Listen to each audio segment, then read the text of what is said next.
इसी तरह के इन्फॉर्मेटिव वीडियो सुनने के लिए कृपया मेरे चैनल को सब्सक्राइब कीजिए, लाइक कीजिए और शेयर कीजिए। धन्यवाद। यह समीक्षा या वीडियो व्यक्ति, देश या राजनीति से इसका संबंध नहीं है। यह छात्रों को ज्ञान देने के लिए है। समीक्षा कुछ इस प्रकार से है। भारत को मिली बड़ी सफलता। पहले परमाणु ऊर्जा संयंत्र को मिला नवजीवन।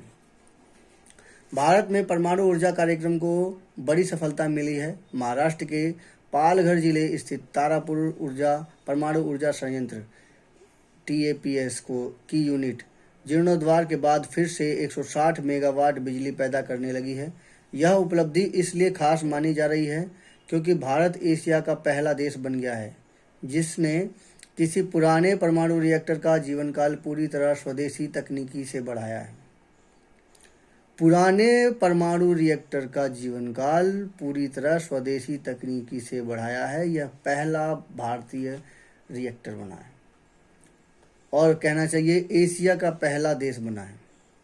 परियोजना से जुड़े अधिकारियों के अनुसार इसी संयंत्र को यूनिट 2 का काम भी अंतिम चरण में है और आने वाले महीनों में उसे भी राष्ट्रीय ग्रिड से जोड़ा जा सकता है।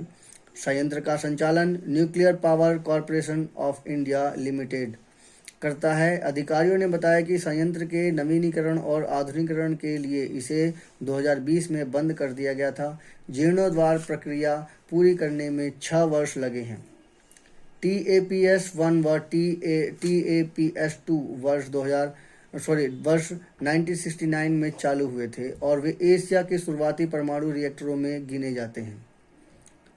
सामान्य तौर पर परमाणु रिएक्टरों की आयु 40 से 50 वर्ष मानी गई है, लेकिन भारतीय वैज्ञानिकों ने उन्नत तकनीकी, नई पाइपिंग, टरबाइन जनरेटर अपग्रेड और डिजिटल मॉनिटरिंग सिस्टम के जरिए उनकी उपयोगिता बढ़ा दी है। विशेषज्ञों का मानना है कि इससे देश की स्वच्छ ऊर्जा के क्षेत्र में आत्मनिर्भरता को मजबूती मिली है और कोयला आधारित बिजली पर निर्भरता कुछ हद तक घटी है।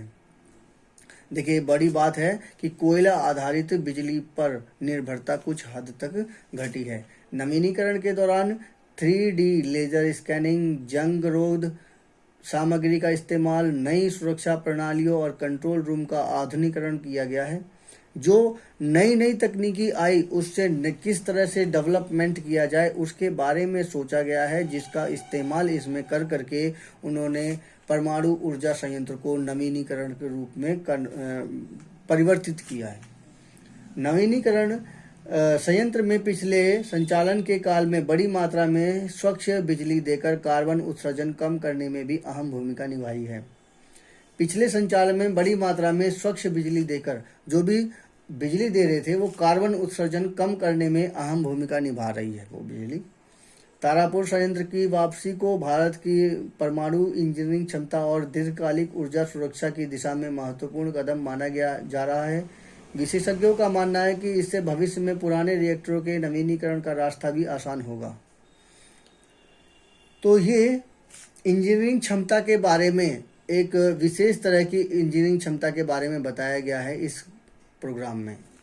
अगर ये विशेष तरह की इंजीनियरिंग क्षमता नहीं होती तो ये सफलता नहीं मिलती। 6 साल तक की आधुनिकीकरण प्रक्रिया के बाद राष्ट्रीय ग्रिड से दोबारा जुड़ा ये संयंत्र 160 मेगावाट के TAPS 1 की उत्पादन क्षमता बड़ी है। 1969 में शुरू हुआ था ये 2 यूनिटों का व्यावसायिक संचालन। 86 मिलियन टन कार्बन डाइऑक्साइड उत्सर्जन को रोकने में योगदान दिया है इसने।